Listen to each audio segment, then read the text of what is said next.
So up to this point, we've been talking about visualizations that involve code in Python or some other language. However, we're now going to transition to visualizations which don't involve having to code. So one of those visualization programs is called Tableau, and this is pretty standard in industry. So for those who want a clean, finished, interactive chart that can be used across multiple organizations and groups, use Tableau. It is a fantastic tool for that. However, Tableau has a structured way of inputting your data. My tip is that you have to pre-process your data set, preferably before plugging it into Tableau. And although there's some pre-processing involved, and arguably it's a little difficult to learn the interface, I find Tableau very useful after spending some time with the software.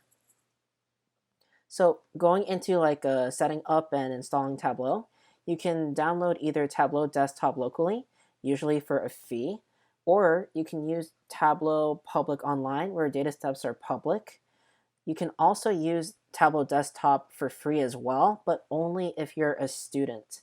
So you do get a 1-year trial for free if you're a UC Berkeley student, so check that out if it's useful for your project. So if you do want to check out Tableau Desktop for students and download it onto your computer, then go to this link to try out a trial. You click on Get Tableau for free, and then you go through the instructions to Tableau to download Tableau Desktop onto your computer. So once you download Tableau Desktop and you open the application, this is the home screen that you're going to get, and I'm going to go over some of the basics that you can do with Tableau. So I've made a Tableau book already, or a Tableau workbook, to go through for this demonstration. If you want to start from here, you'll go under to a file, and you click on more, and then you can download a CSV file. So you can import your pre-processed CSV file or files onto here. And what you get as a result is the data set here that is displayed. You can view and do a little bit of editing with the data set.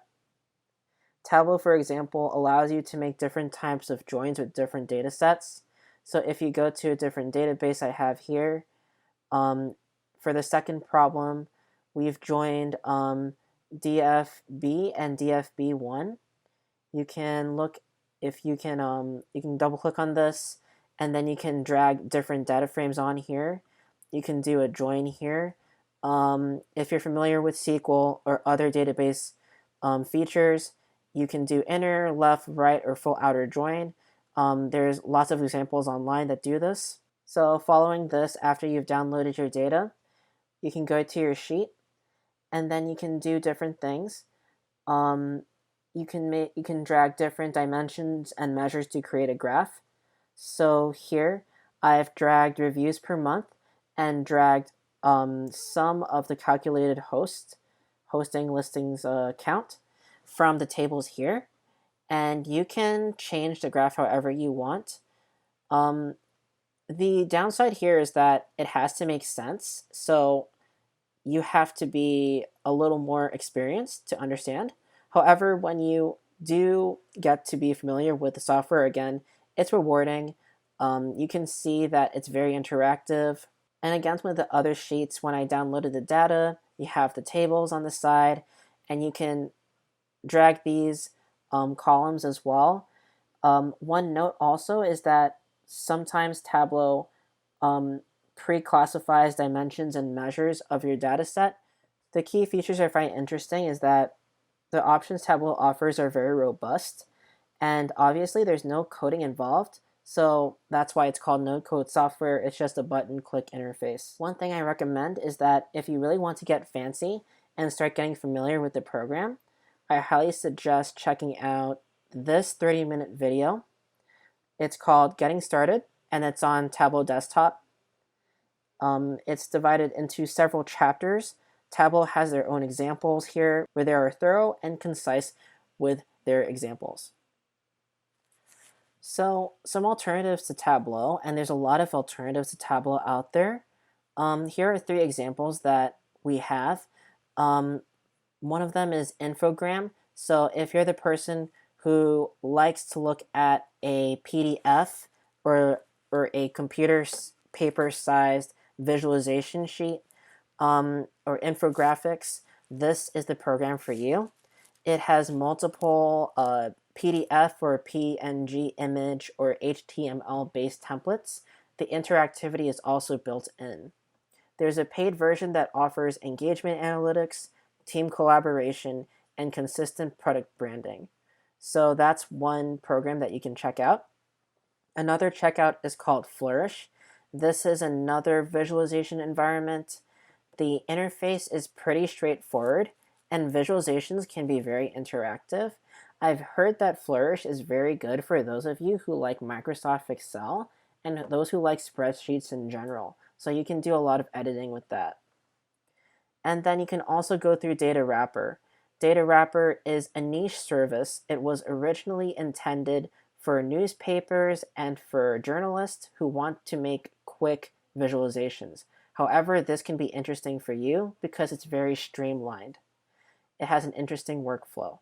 So I encourage you to check out different visualization tools. Not only Tableau is the best out there, I think it really depends on what you want to do with your visualization. So firstly, I'm going to go over what Infogram has to offer. So Infogram has a YouTube channel. So they have videos on there that you can check out. They have some good quick tutorials about what you can do. So when you go onto Infogram's website, you can create your own account. So what I've done is I've created my own account here, and it's a basic account because it's free. So what I can do is I can go under all projects and choose which type of document I want to create. So I can create infographics, reports, slides, etc. So I decided to create an infographic, and I ended up creating this sample chart.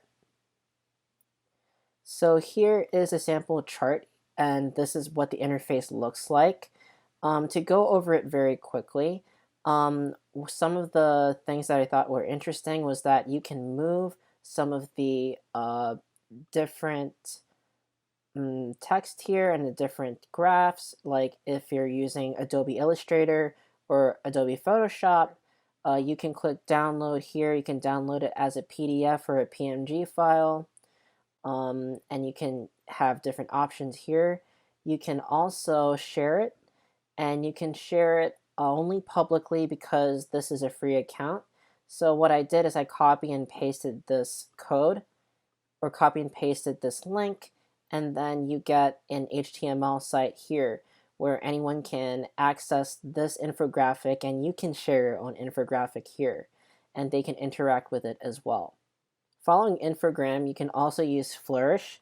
So what I think is cool about this page is that there's so many different visualizations you can do.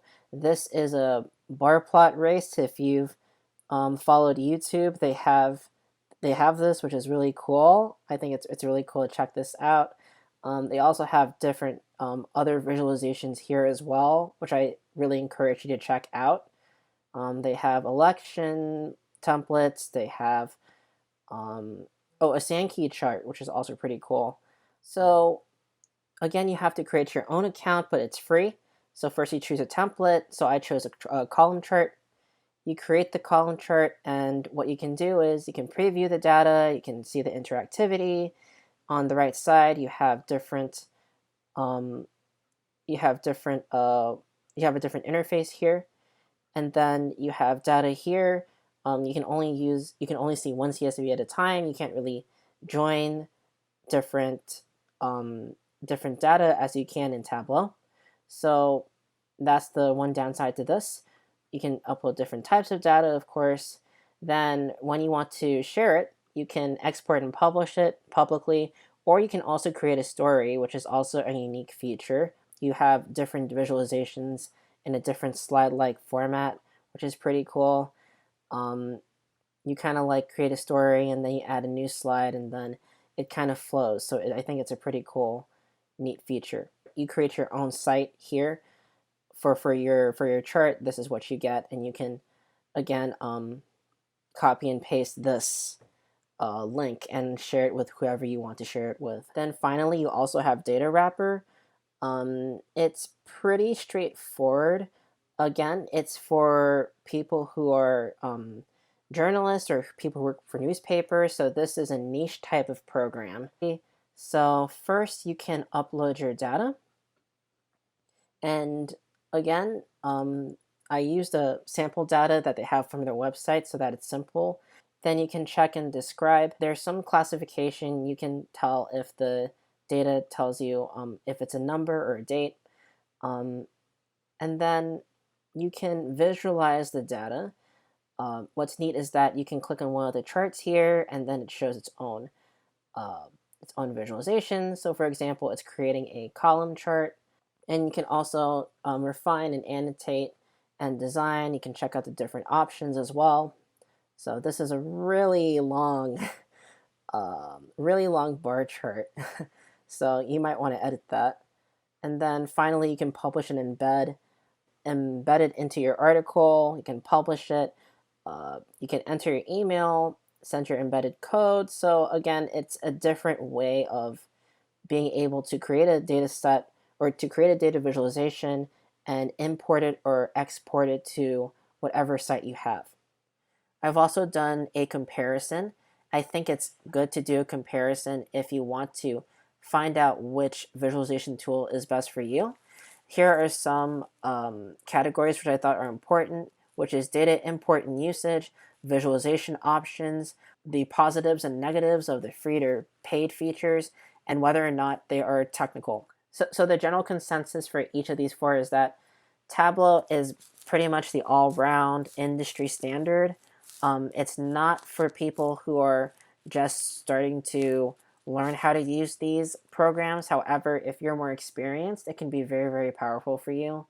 Infogram is for those who wants to make infographics.